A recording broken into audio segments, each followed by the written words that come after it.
So this is the first episode of our brand new series starring Anton Ferdinand. Anton, thank you so much for joining us. How are you doing? Well, thank you for having me. Thank you. Of course. How are you finding the lockdown?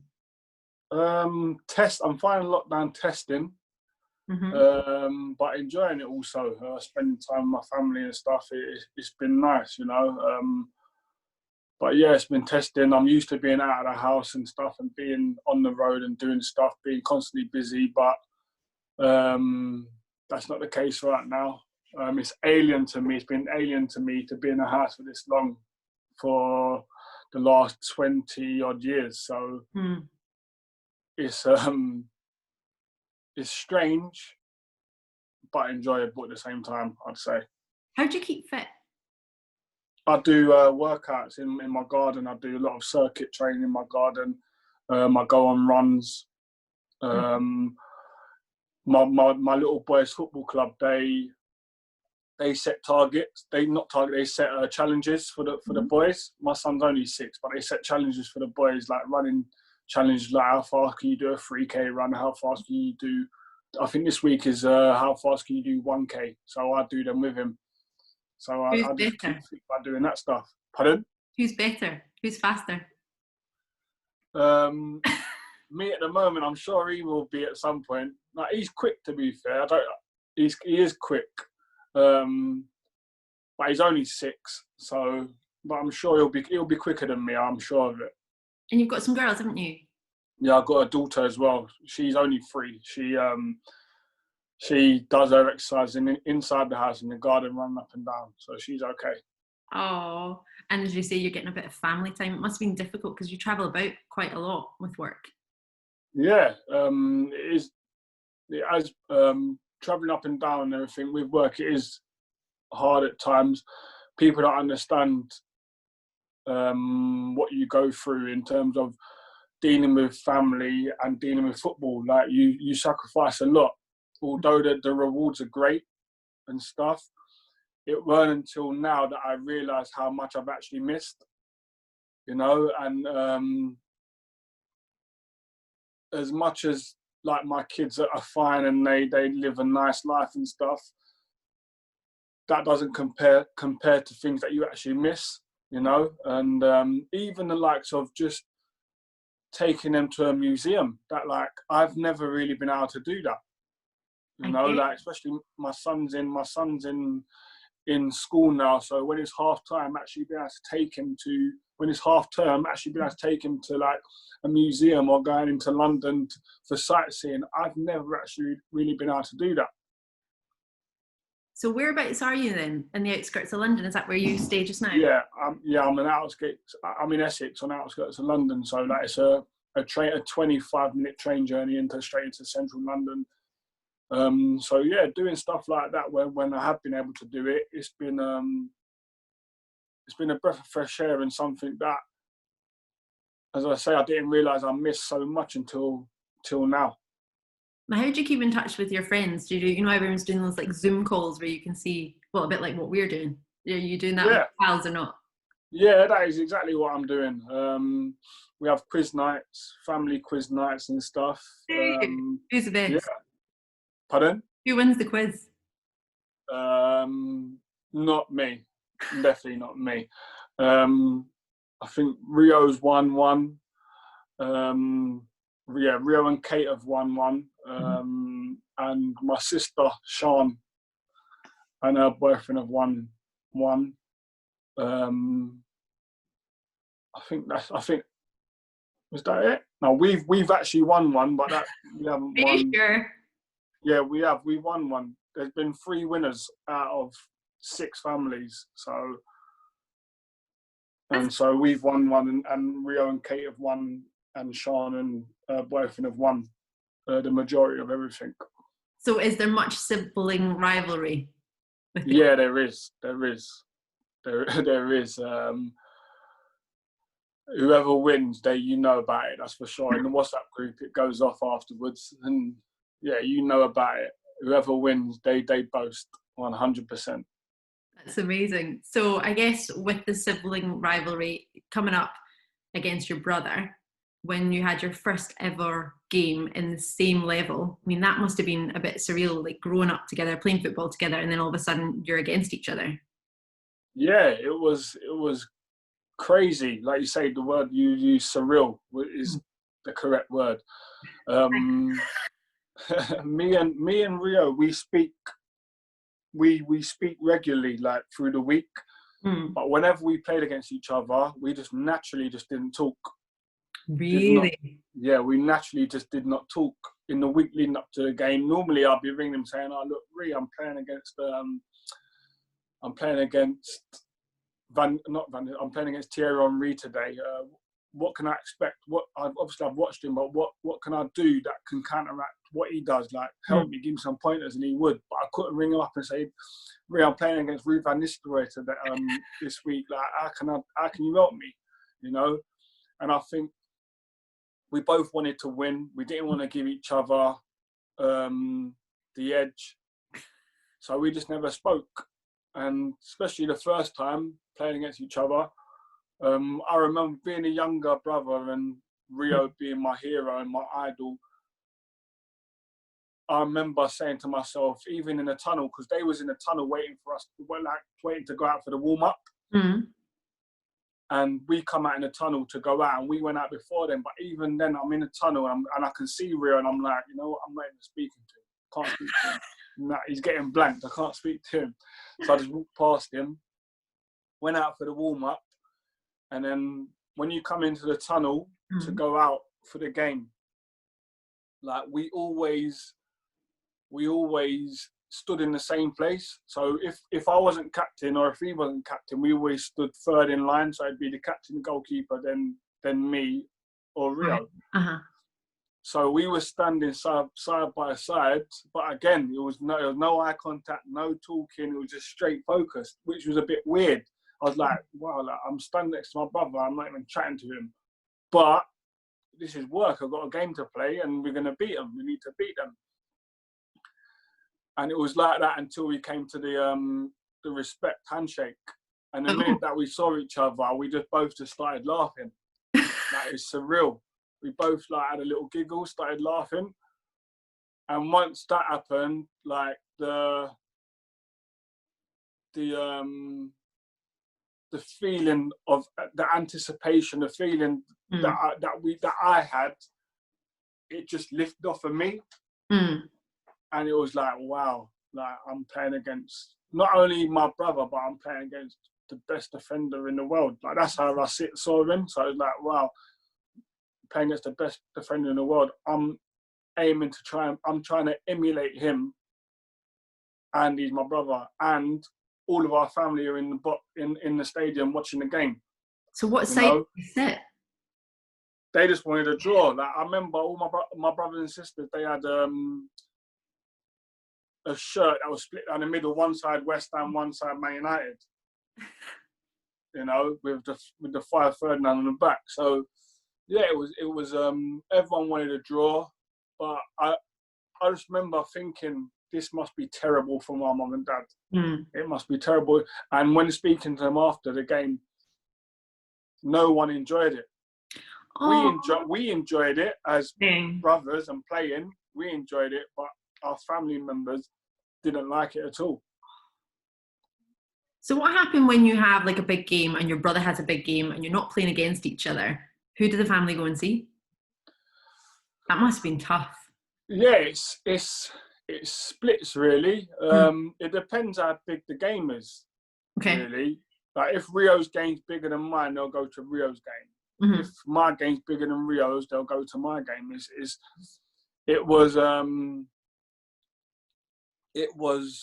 Do you know what it is? Because like we never really looked at it like that as brothers. We never looked at it and gone and was like, oh, everyone's going to Rio's game, everyone's going to Anton's game. Why ain't coming to ours? Because the Premier League's so publicised and so well watched. You know, it's like the way I took it was I'm representing them whether they're here or not because they're going to see it. If I make a mistake, they're going to see it. If I do something well, they're going to see it.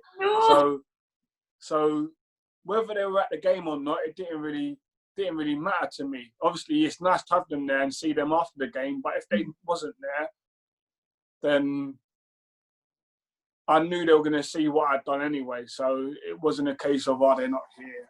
I never ever looked at it like that, really. That's a good way to look at it, though. Yeah, it is. It's well, that's what comes with the pressure of playing at the top. You know, it's not just your family you're representing. I always went onto the pitch, even in the latter stages of playing for St Mirren. I always carried that pressure on the pitch that I can't let the Ferdinand name down. I can't let my entire family down, and my friends who I grew up with in Peckham. On for those who don't know, it's an estate which isn't very, very nice. It is nice. It's nice. I enjoyed it at United, but it isn't known for its perks. It's known for knife and gun crime. You know. So I grew up in an estate like that, and I wasn't the best out of my group of friends, but I was the one who made it as a professional footballer. So I always took on the pitch that I was representing them. For the ones who didn't make it, but I did, but they probably should have made it as well. I always went on the pitch with that sense of I'm representing them, so I can't let them down along with my family. So I always carried pressure with me. I always done that. I always happily put that on my shoulders, and that's why it wasn't a case of if they're not here, why they're not here. They was always in my thoughts. So I never ever really thought that they wasn't there, if I'm honest with you. So I guess growing up in Peckham and your friends being good at football and you being good and real, and then you making it, why do you think you managed to make it? Do you think it's hard work, dedication, or lucky break? Yeah, there's luck involved 100%, but the word luck is probably the wrong one, because you have to breed your own luck. You have to, your work ethic brings you luck, you know? I can't say that. So being in the right time at the right place, that's lucky. But when you're in a job where it's physical and people are watching you to see you do something, you can only breed your own luck by working hard. You know, and I feel that's what I've done. I knew I was going to get an opportunity because I was Rio's brother. I knew I was going to get opportunity. That's without saying. I knew I was going to get opportunity, but what I had to be was ready. You know, so I had to work harder than everyone else to be ready. And what came with that was I had 5-10 minutes. And if I didn't do something that likened me to Rio, I was rubbish. So I had to make sure that I was ready for that opportunity, because the way I looked at it was, okay, I'm going to get an opportunity because I'm Rio's brother, but Rio ain't with me on the pitch. I've actually got to go and do it myself, you know? And then going from that to actually making it as a footballer, and then establishing myself as a Premier League footballer, English Premier League footballer, and now becoming Anton Ferdinand, Rio Ferdinand's brother, it was unbelievable. It was something, it was probably, I would say, and I've had some great achievements in my career, but in terms of my personal achievement, that's probably the biggest one, was stepping out of Rio's shadow and becoming Anton Ferdinand, probably the biggest achievement personally to me, you know, because I'd carried that from the age of 9 to when I finished playing football, really, till 30. I haven't announced that I'm finished playing football, but yeah, until the age of 35, really, you know. And so it was a big thing for me. But, yeah, but in terms of why I made it, I think I made it, and my friends who were better than me didn't. I had support. A lot of my friends didn't have their support from their parents, whereas I did. Some of them only had support from one parent because they was in a one-parent family, one-parent home. But I had, my mum and dad wasn't together, but my dad lived in the estate next door, so he was always close to us. He made sure he stayed close to us, and he was always there for us when we needed, you know, and if we needed to go football, he was there. You know, so I had the support. Me and Rio had the support of both our parents in pursuing our dreams, and that's probably the reason why we made it and some of our friends didn't, who were better than us. So the same story, I guess, for a lot of people in different jobs. The drive, as you say, and having that support is massive. Yeah, it is. It is. If you don't have support, then you will at some point struggle. Mm. You need support. It's the same when we talk about, which is a big issue at the moment, mental health. Mm. To get over mental health or depression, you need support. Of course. It's the same as and that's an achievement to get over these things. So when you want to achieve anything, you need support, because you're going to have days where you don't want to do it. You're going to have days where things go wrong. Mm-hmm. You're going to have days where you don't see no way out, And if you don't have support, that can lead to destruction in some way, shape or form.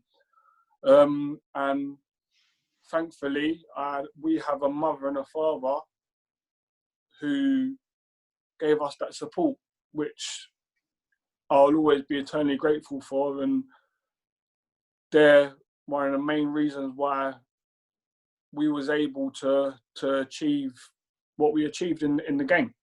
Yeah, you're right, because mental health is like physical health. You have to have your mental health fit as well as your physical health, because they both coincide. Of course they do, especially football. Football is a job like, it's an industry like no other. Things happen in football that couldn't and wouldn't happen in other industries. You have to be mentally strong. You have to have thick skin within football. And if you don't, you get eaten up very, very quickly. So yeah, the support system is imperative. It's something that you need as a child growing up, aspiring to be a footballer. And then when you do become a footballer, you probably need it even more, because especially now with social media, you need support system just for that, because social media now is a big thing, and you see people, they call them keyboard warriors, where they hide behind a keyboard and they abuse you. And you read it and you see it, and you got to deal with it in some way, shape or form. What is the funniest, most outrageous thing you've ever read that somebody said that you apparently have said in media or in social? Have you ever read anything, thought, I never even said that? Like, where did that come from? I don't know, I can't pinpoint one thing where someone's said something and I've been like, I didn't even say that. That's good. I've not. I've always, don't know. I've never really had that. I've not really had that in the media. I've been misquoted, like I'm sure everyone has been. But I'm never one. I'm sure like people that follow St Mirren, I've seen like a lot of players would tweet after games, great 3 points, fans were great. I never ever got into that. I never ever wanted to tweet or felt I needed to tweet to say great 3 points and stuff, because I always felt that if I'd done that, I'm opening myself up for criticism, because if the next week we didn't play well and we didn't win, fans still expect to see a tweet from you, because you tweet. So it's like you tweet when you're winning, but you don't tweet when you're losing. And then so what I do you never say if you haven't exactly. I'm not going to now tweet, bad results today. Fans were okay, but we could have done better.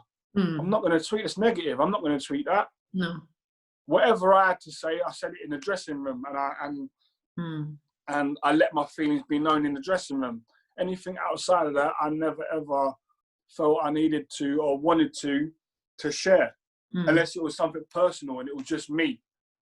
If I wanted to tweet somebody or tweet something personal, I would do. But if it was something to do with the collective of the group, I would never ever tweet it. I always kept that in the dressing room, whether I had a go at somebody or whether we won the game and I was encouraging. I always kept that within the dressing room, which I felt right. For sure. So talking about football being in a bit of disarray at the moment, with no obvious answer, or maybe there is to you, I mean, what are your thoughts on it if you were currently about to play and then everything stopped? What do you think would be a good conclusion to the season, if there could be one? I just can't see how the powers that be in football can think about playing the season right now. The reason being is because I know as a footballer, to do what I've done, to do what you're doing now, and then go and play a game. You might get through the first week, but the second week or the second game, there'll be a lot of injuries. The lads are going to need a mini pre-season, 100%. You can do as much running as you want on the roads or on the treadmill, and as much gym work as you possibly want. But the minute you go on the pitch or the minute you get a ball out, it's a different type of fitness on your legs, a different type of pressure on your legs. And you need to build up sustainability to be able to deal with that. You need to build up the strength to be able to do that. And you can't do that just in the gym. It's impossible. I'll give you an example. Mo Farah runs the marathon quicker than most people, if not anyone. Yeah. But you watch him in like a soccer aid game, in a charity game, after 60 minutes, he's like treading on water because it's a different fitness. When the ball's out, the stop-start stuff is different. But if you put him in a run where it's consistent running, he'll blow everyone out of the water. You know, you have to train for these things. So I think going back into, you're putting the players at risk in that sense. And secondly, if Gary Neville said it the other day, what will the Premier League and other countries do if a player or a manager goes into intensive care because they've contracted the virus? What are they going to do? Yeah, if they've potentially been exposed by doing their job. Exactly. So is it a necessary job? Exactly. Are we big? No offense to footballers, we love it. I love it. I love going to watch it. Yeah, exactly. As much as I want it back on the screens, as much as I want to be back in the stadium watching football, is football bigger than somebody's life? No, it isn't. Exactly. And I think that's what we've got to take into consideration. You know, how they work out whether teams win the league or whether teams get relegated, that's in the unknown. That's something that I can't comment on. But one thing's for sure, is football bigger than someone's life? No, it isn't. No, and I guess the footballers must be worried as well, because you can't not be in close proximity to another player if you're tackling the ball, or how is that even possible? Exactly. You just got to think, the sweat, when you're sweating, when you sweat, it comes off of you when you're doing a movement or when you're hitting a ball, and when you're in close proximity with somebody, sweat comes off of you. You know, I don't know a footballer who don't get a lot of saliva in their mouth when they're playing. They need to spit. Sometimes you need to spit. You know, the virus transmits through these type of things. You chuck water bottles, have a drink halfway. Do you share a water bottle? How do you keep those 6 water bottles? Exactly. So it's a lot of things to think about. But again, I say football's not bigger than someone's life. You know, as much as we all love it, and people will say it's a game. To me, it's not a game.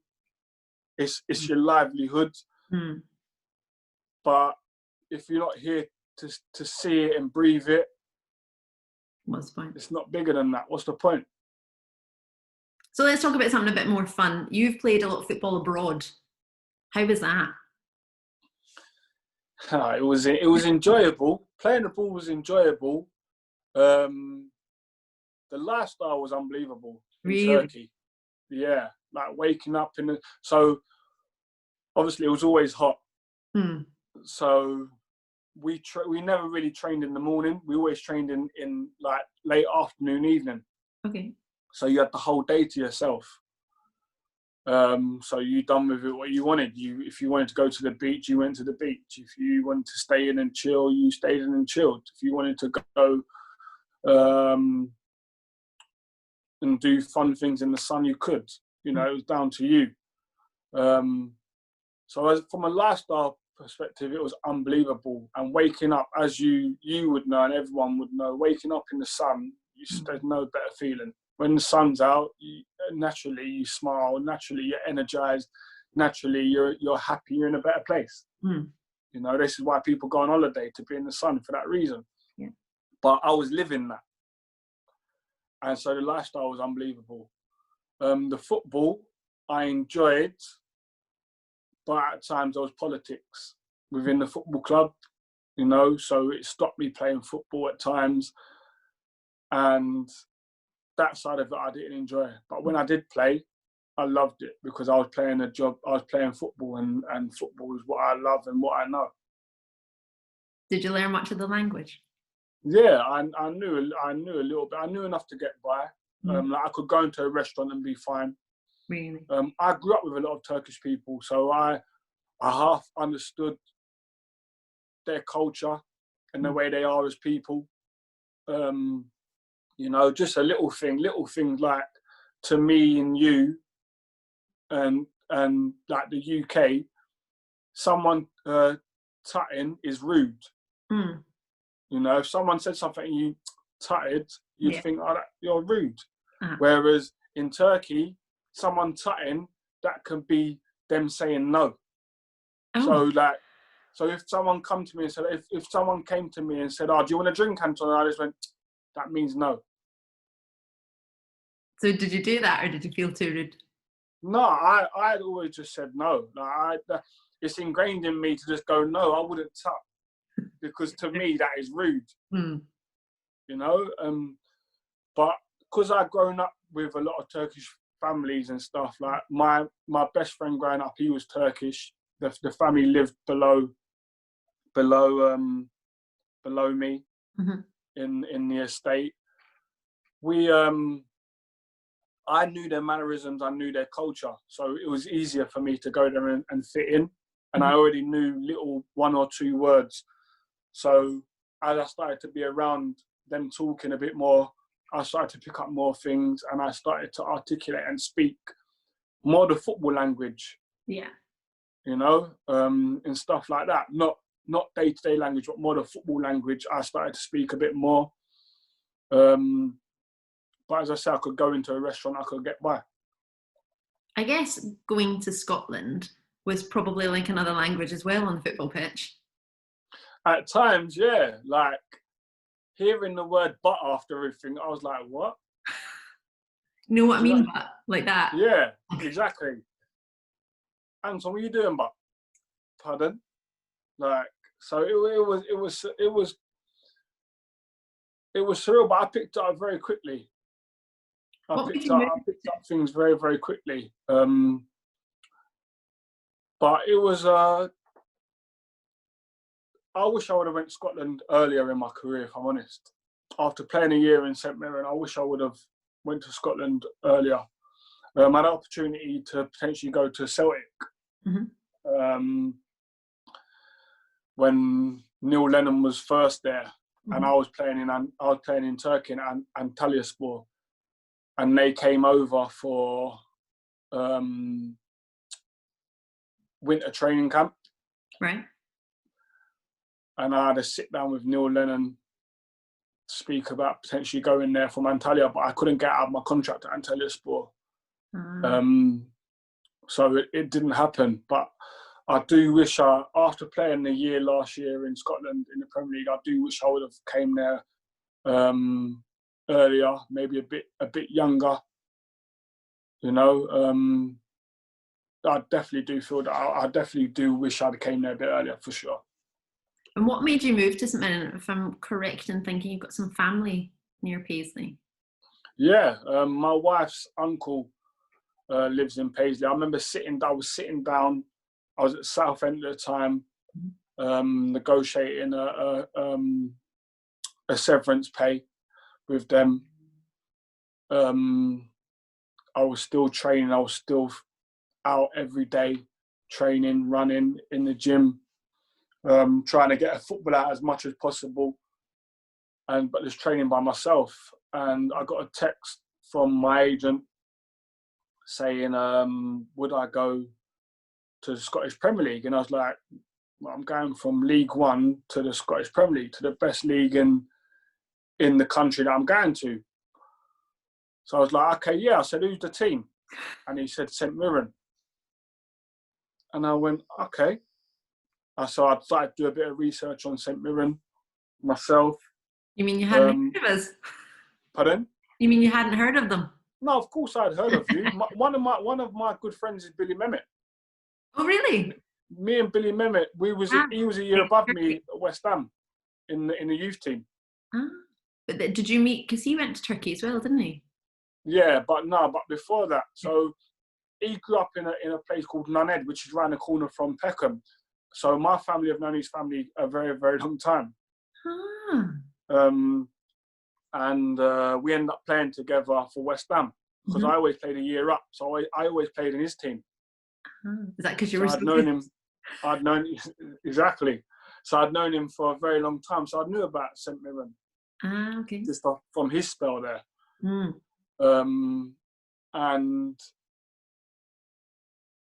my mother-in-law was sitting next to me when I got the text, and I was saying it to my mother-in-law and to my wife, saying I've just had an offer to go on trial at St Mirren in Scotland. And my mother-in-law went, oh, my brother lives up there. Let me find out. Let me ask him where he is. And so I Googled where it was, and I said, Paisley. It said Paisley. I said, oh, it's Paisley. So she messaged her brother saying,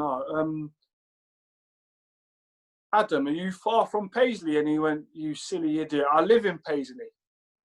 And he went, why is that? He went, Anton's been offered a trial with St Mirren. And he was like, yeah, I live 5 minutes from the ground.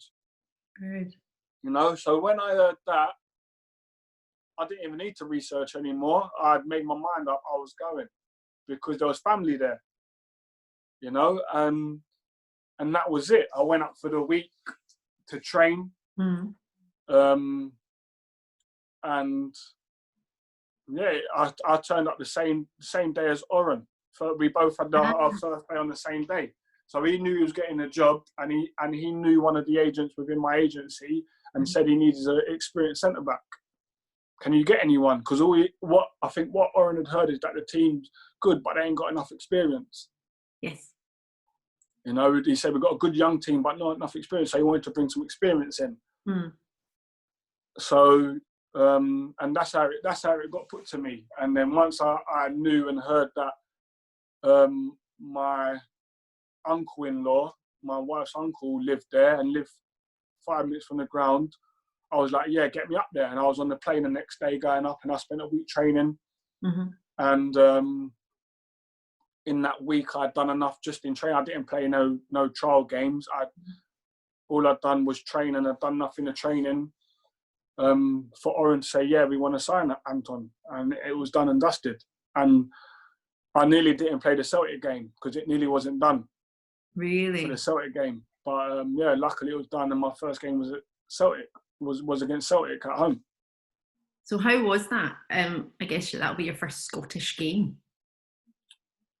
When the phrase thrown into the lion's den comes to mind, that's what it was, but it was enjoyable. I mean, why not start with the best? You know, I looked at it as in, this is my first game in 6 months. I hadn't played a game in 6 months. I wasn't match fit. I was nowhere near match fit.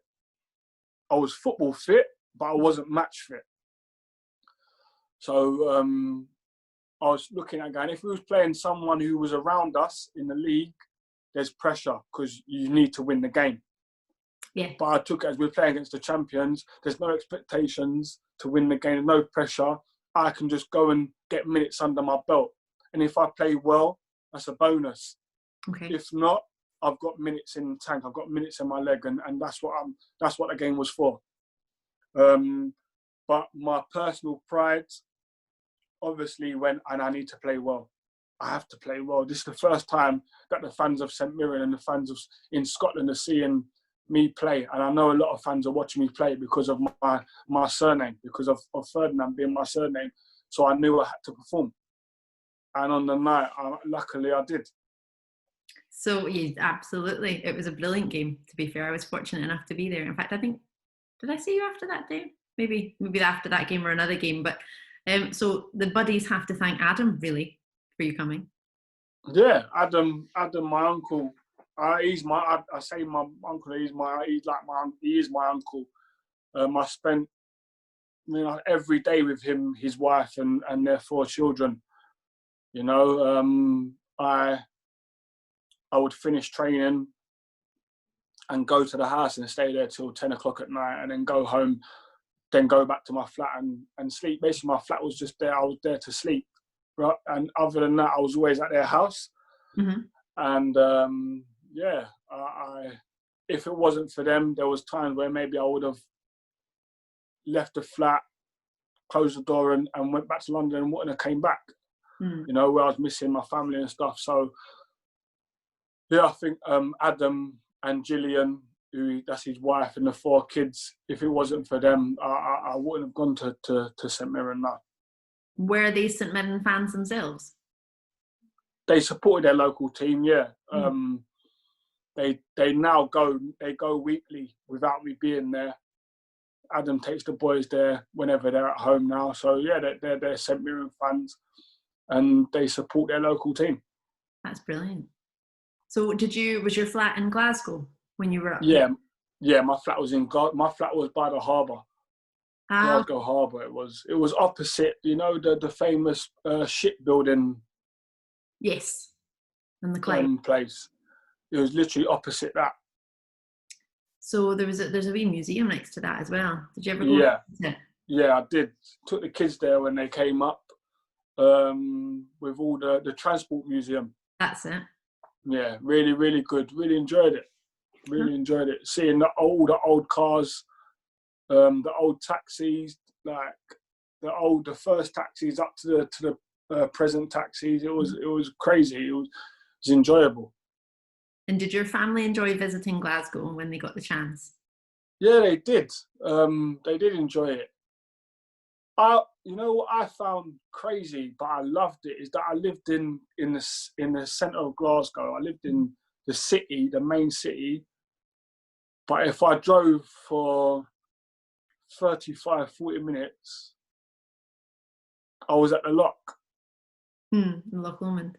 I was in a place where it was surreal, where there was secret coves, secret beaches and stuff like that. You go and walk and you discover new things. Like it was crazy, and I actually loved that part of it. Sometimes I'll just go there, drive there on my own, just go for a walk and be in my thoughts. And it was somewhere in England, in London, you don't get that. No. In London, you don't get that. In England, you don't get that. Whereas in Glasgow, a 35, 40-minute drive, I was it was like he was in a totally different place. And if the sun was out, it was like he was abroad. Yeah. And that was surreal. Did you go into the city much? Or did you spend most of your time in Paisley? I spent most of my time in Paisley, if I'm honest, rather than going to the city. I went to the city occasionally. I'm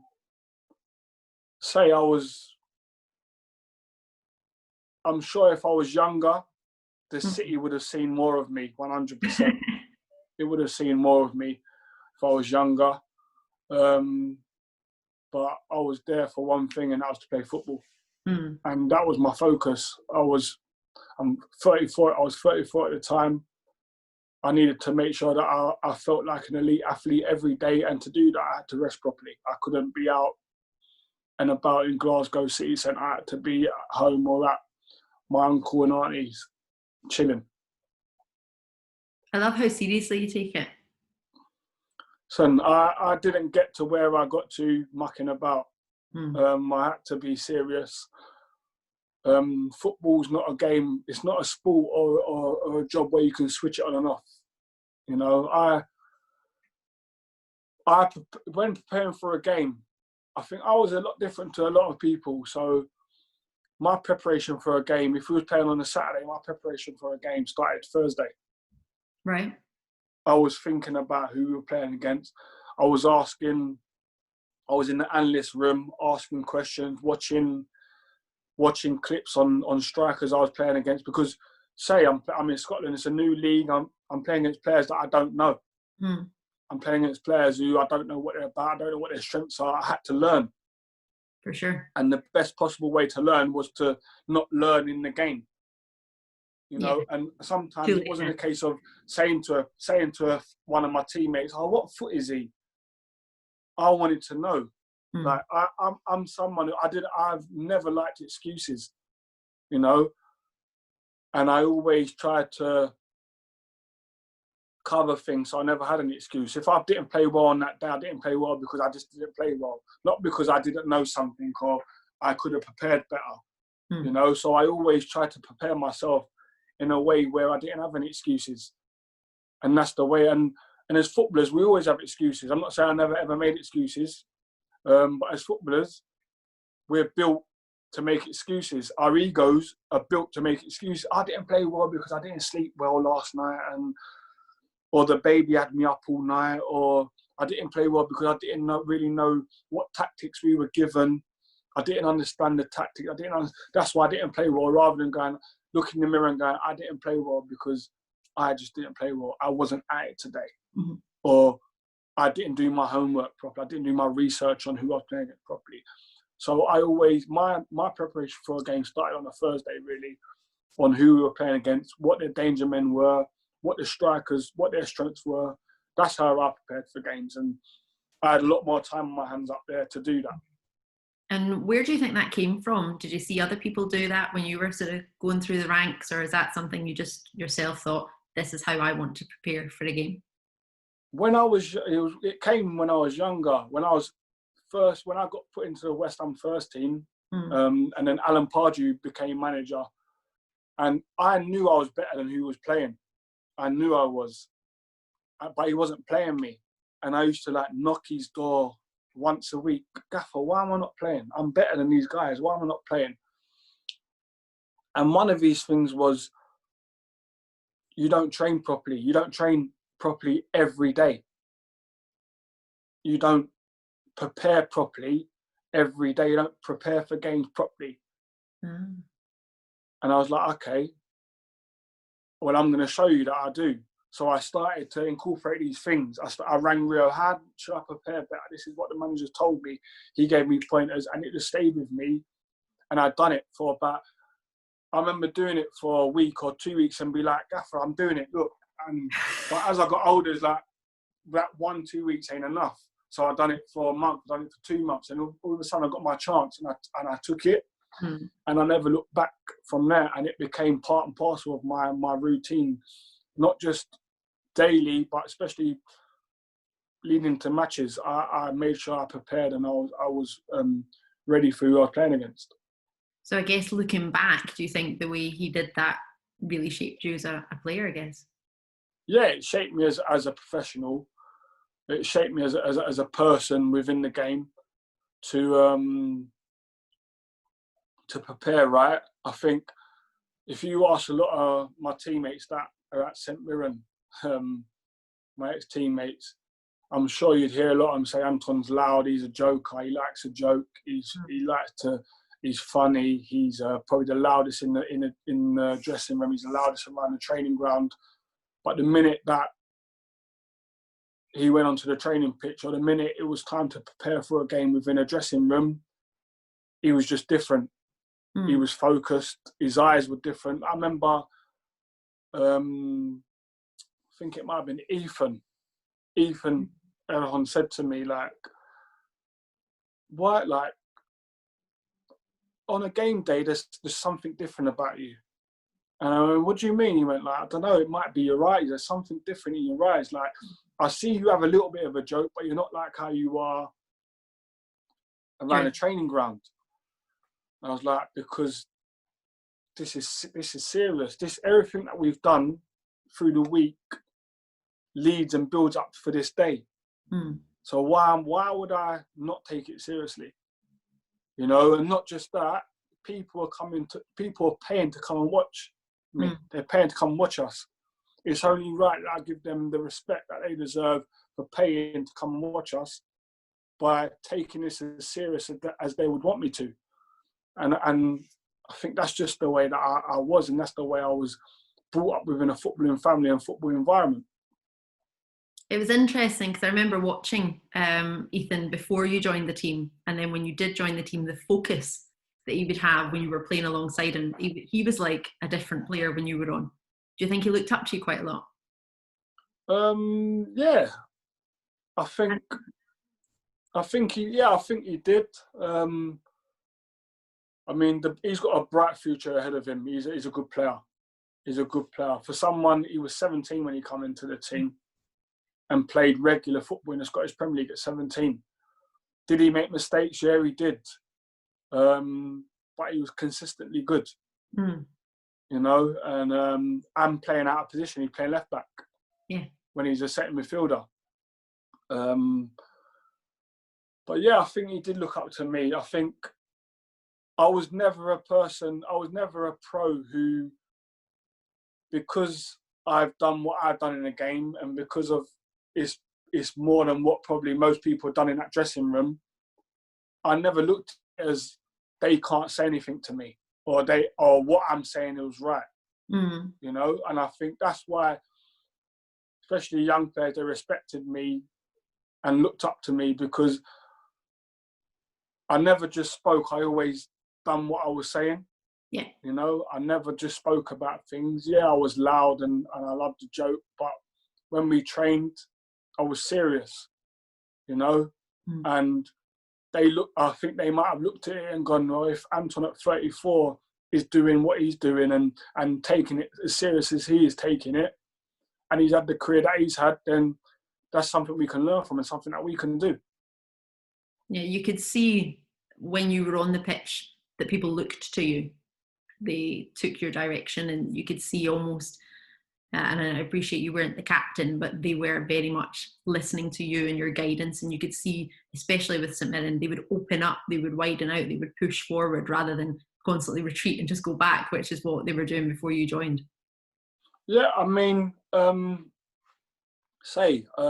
thing, I wore the captain's armband as a captain of the club one time in my career, and that was at Southend, and I loved every minute of it. But I always saw myself as a captain. Whether I wore the armband or not, I always saw myself as a captain. I never said it.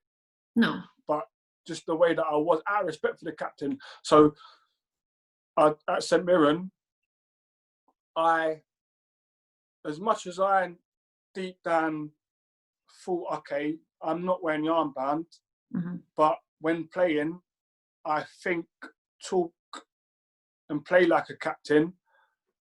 These lads still need to understand and know that I'm not the captain. So Stephen McGinn, I'd always call him Skip. Right. I'd always call him captain or Skip. Always.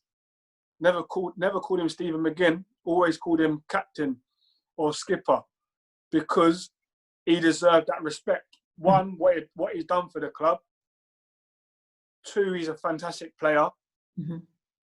And three, the lads needed to know that I respected him as a captain and as a person. So I always made it a point that I called him Skip or captain, always on the pitch, around the dressing room, around the training ground. Skip, captain. I always done that, you know, because I wouldn't feel right stepping on someone's toes in that way, especially someone like him who's a fantastic person, a fantastic leader and a fantastic player, especially someone who's classed as a legend at the football club. For sure. You know, that's not my character. That's not something that I would do. But I would never change the way that I approach and the way that I play a game. That leadership is just in me. And I feel if I don't play like that, you wouldn't see the same Anton. And that's part of the reason why you were brought into the team, for your experience too. Yeah, 100%. And I remember going in and training and sitting down and speaking with Jack Bird. Oh, yeah. And I think with Oren coming in, he was on his 6th manager, I think. Quite possibly, yeah. Something like that. And at times he had been a bit part player. He'd play some games, play not. play this, play that. And after our first conversation, my first conversation with Jack, I just liked what I heard. I liked what I saw of him. I liked in terms of in training, I saw his work ethic. He wasn't as gifted as other players, but his work ethic every day was probably at the high end in terms of our squad. Mm. And I just wanted to help him. I wanted to see him play regularly. I wanted to see him become better. Mm-hmm. I wanted to see him become more confident, you know. And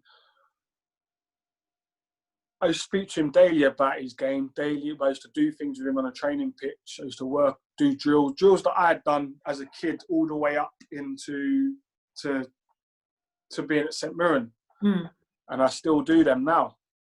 Doing little drills, defensive drills. I'll take him to the side and I'll do that with him, you know, because I wanted to see him be more confident.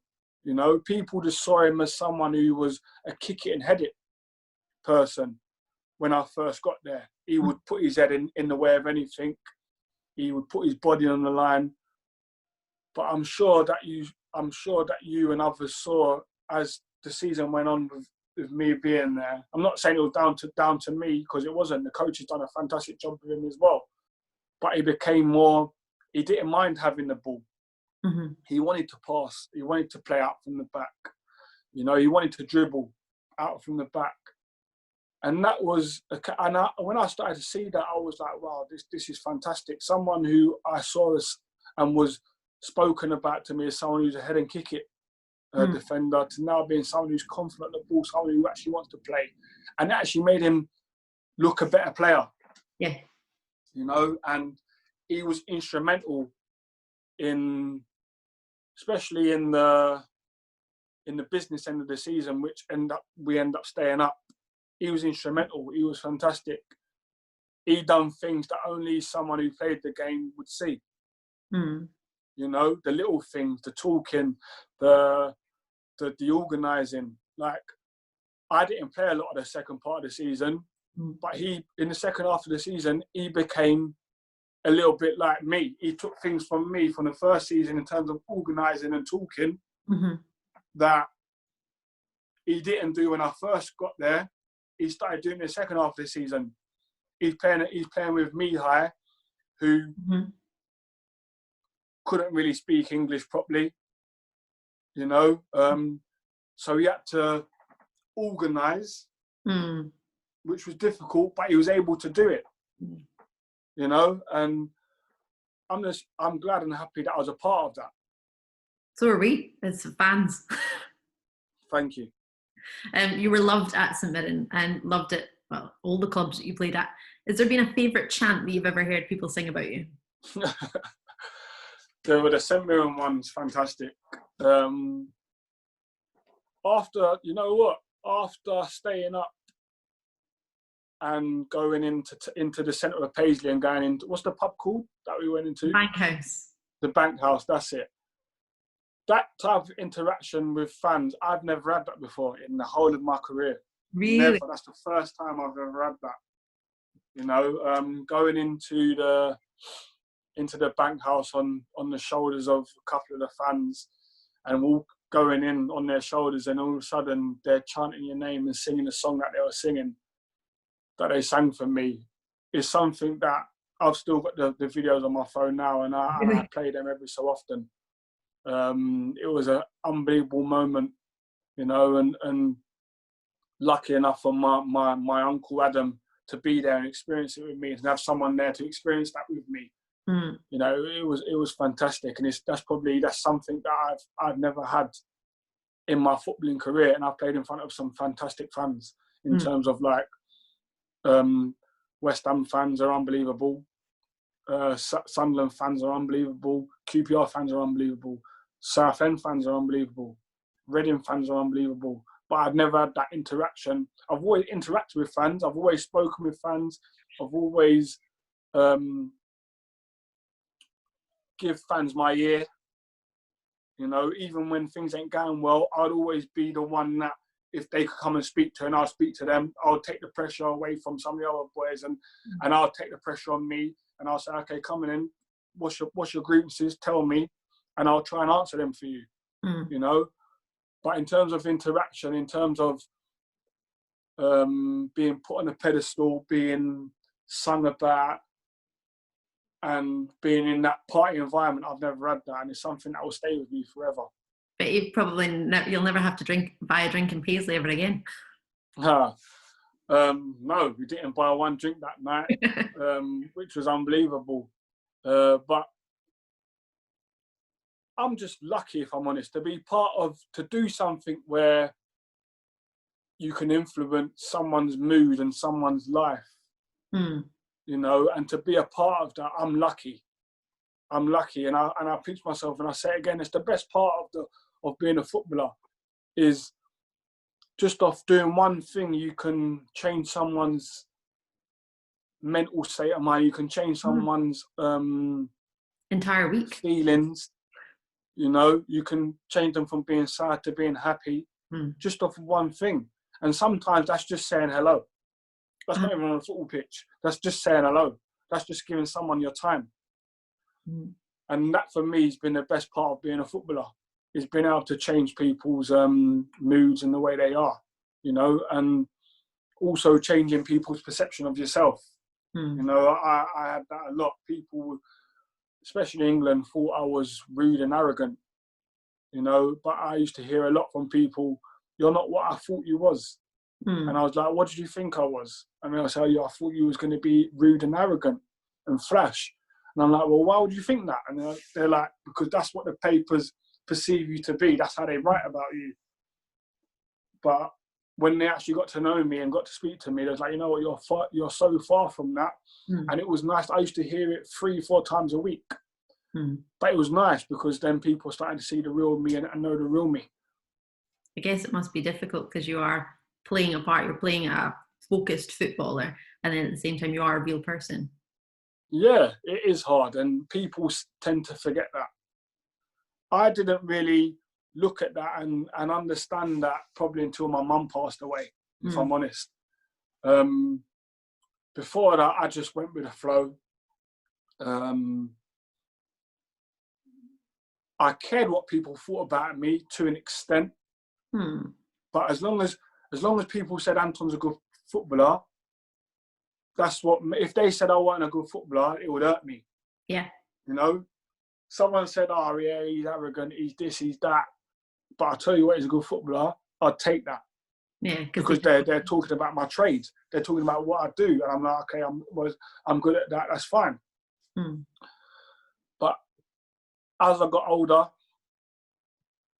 I started to care a bit more about what people thought of me. I didn't care what my fellow teammates thought in terms of he's moany, he speaks his mind. I didn't care about that. As long as my teammates said I was a good player, and that stayed with me throughout my career. I didn't care what people thought of me as a person. As long as they said I was a good player in my dressing room, that's all I cared about. I knew I was a good person, and I knew if people that didn't like me, within a month, they would go, actually, Anton's a nice guy, because I knew naturally I was. But as I got older, it became more about the public perception for me. Not only that, because I all of a sudden I had children, I had a wife, had children, and I'm walking down the street with them. I don't want them to hear people saying, "Oh, Anton, look at him, he's arrogant, he's rude, he's this, he's that." I don't want him to hear that. So it became a priority of mine to be looked upon as someone who was respected in the game, but respected outside of the game as well. And I didn't actually realise that properly until my mum passed away, and all of a sudden going from being cheered because I had played so well the year before to now being booed because I wasn't playing well. And it wasn't like people didn't understand why I wasn't, because it was well documented that my mum had passed away and that I was going through a tough time. So whilst I was going through that tough time, I went from someone who in his interview today, all I've spoken about is how much I've loved football and how much football meant to me, and how proud I was in my performances, and I played for these people, I played for my family and friends, to all of a sudden being someone I didn't care about football. I didn't care about how I played. I didn't care about the result. And then getting booed, and it was like, wow, like, okay, I've got short memories. How are you booing me?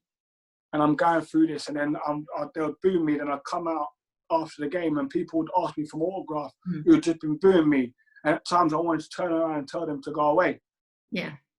But I couldn't. One, I was club captain at Southend, and two, I wanted people to look at me and go, Anton's a nice guy. One, because I had my children with me. Gosh, it's been an incredible career, eh? Yeah, it's been incredible. It's been one that I'm proud of. If you asked anyone who was aspiring to be a footballer and they said, oh, you could have Anton Ferdinand's career, I'm sure they'll jump at it. So it's something that I'm proud of. It's something that I don't take lightly. But in this lockdown period, I've been watching a lot of my old games. Oh, really? I have. I've been reflecting and watching a lot of my old games. I have. And I look at my career and I'm like, wow, a boy from Peckham's actually achieved this, and it's unbelievable. Obviously, your highlight being at St Mirren. Listen, staying up with St Mirren, because at one point we were dead and buried. Oh, yeah. You know, and I mean, how we got out of that, I actually couldn't even tell you. If I'm honest, I couldn't tell you. But we had a togetherness within the dressing room.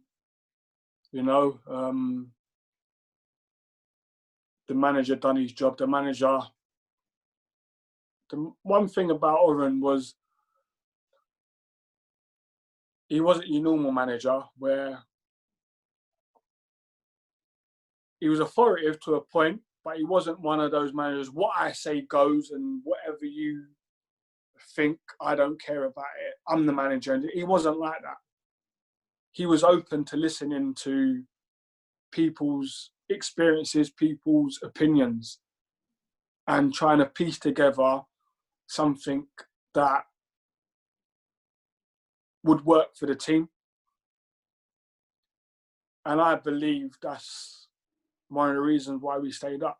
Another manager might have come in and gone, no, we're doing it my way, and this is the way we're doing it. I'm not open to listen to anybody else but myself, you know, and which I'm not saying it's the wrong way to be, you know, but he done it a different way and was open to listening to different people, you know, and taking on people's advice, and it wasn't just the coaching staff, it was sometimes it was senior players, you know. And one thing that I will say about the senior players within that dressing room, you know, we all had one goal, and that was to keep St Mirren in the Premier League, you know. So anything that got said, anything that you was given across that was your opinion, it was for the better of the team, and was never to the better for the better of themselves. It was always about the team. And that's one thing that as senior pros in our dressing room, the likes of Gary McKenzie, myself, Simeon Jackson, Ryan Flynn, you know, Paul McGinn, our actions and the way that we spoke, and if the manager ever did come and speak to us and ask us for our insight and our knowledge, it was always with one thing at mind, and that was the team, that was the club. It's brilliant. So what's next for Anton Ferdinand? Do you want to keep playing? Do you want to go into the media? Maybe start singing? I hear you're a good singer. Who said that? I'm sure I heard that when you were up at St Mirren. Do you know what's crazy? See, the week that I signed, so we always sang with St Mirren, it was always your away game, but it was always the game where it was always going to be the game where you stayed away, and the only game that we stayed away was Aberdeen.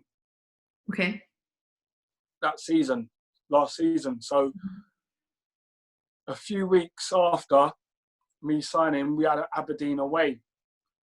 And literally the day before, on the Thursday, the week before, on the Saturday on Soccer AM, there was an interview with Jermaine Defoe. Mm-hmm. And they asked Jermaine Defoe, the best singer you've heard the best footballer that you've heard who's a singer. And he said me, right? And the boys had got hold of this footage. So Craig Sampson, Oh yeah, Sammy got hold of his footage and put it in the group. And immediately we're expecting big things from you, Anton. Like, you better be able to sing after hearing this. And it literally happened a week before the Aberdeen game. So I had so much pressure on me. And I was more nervous doing that than I was playing my first game against Celtic, if I'm honest. doing what? What did you have to do? Just stand up on the chair and sing in front of the whole squad. So what did you sing? I sang a song by Aaliyah. She's an R&B singer. She died when we was younger. I love you think I wouldn't know who that was. I'm just saying it for the masses, not for you. For the masses, whoever's listening to this, they might not know who Aaliyah is, especially the younger generation. A song called "One in a Million" it's called. If you don't know it, go and check it out. It's a good song. Could you give us a few lines just now? No, None. I won't be doing that. No, I'm not shy. I don't do one wee sentence. No, I might post. Sammy actually sent me the video the other day. Craig Sampson sent me the video the other day. Oh, you have to sing it to us. So go on. I might post it, the video, a bit later. We could put it in with the interview. We could just sort of slide it in. No, well, if you do that, then I might send you it. I think you should. I think that'd be really good. But I was more nervous doing that than I was actually making my debut for the club against Celtic. Wow. Live on Sky. I was more nervous doing that. But what's next for me?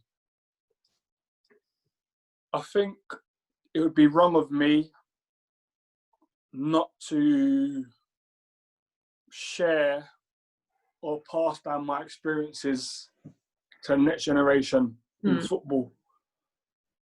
People at St Mirren will know and will speak and will understand and know what I mean by this. I was someone who always wanted to help players, not just the younger players, but even the older players, always there to speak to. If they didn't understand something, if they needed help with something on the training pitch or within their game, I would always help them.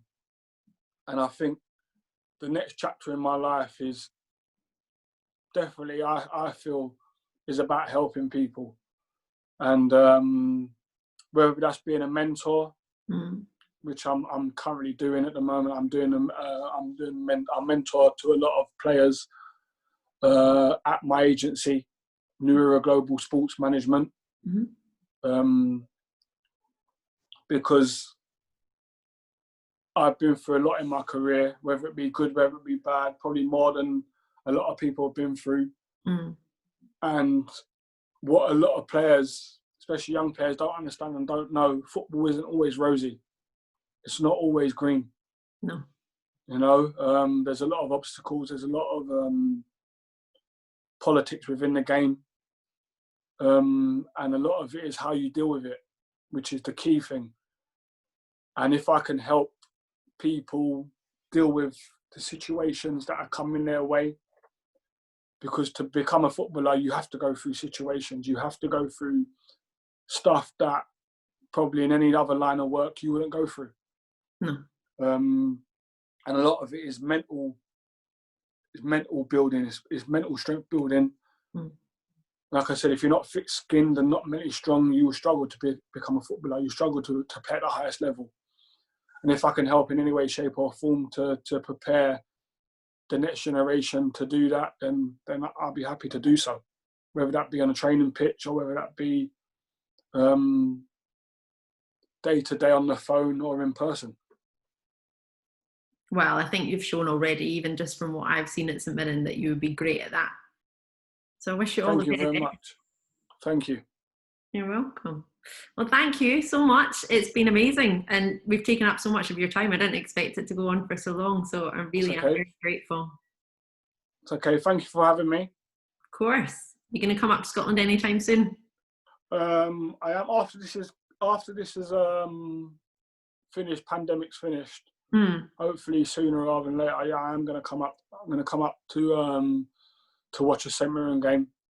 I spoke to Gus. I'll keep in contact with Gus, to be fair, over text. And yeah, I've said to him since I left, I want to come up. I was quite keen to sign on and stay for another season, but that never happened. For the reasons that I can't talk about and to do with the club. They want to go in a different direction, I think. But I served my purpose there. I achieved with the team, keeping the team in the Premier League, which was the goal. But yeah, St Mirren always have a place in my heart. So whenever I come to Scotland, and that'll be soon, I'll definitely come to a St Mirren game to see, not just to watch the game, but to see the boys and see the fans, and who I had a great relationship with. You definitely did. Oh, it's been so good to catch up. Thank you. No problem. Thank you for having me.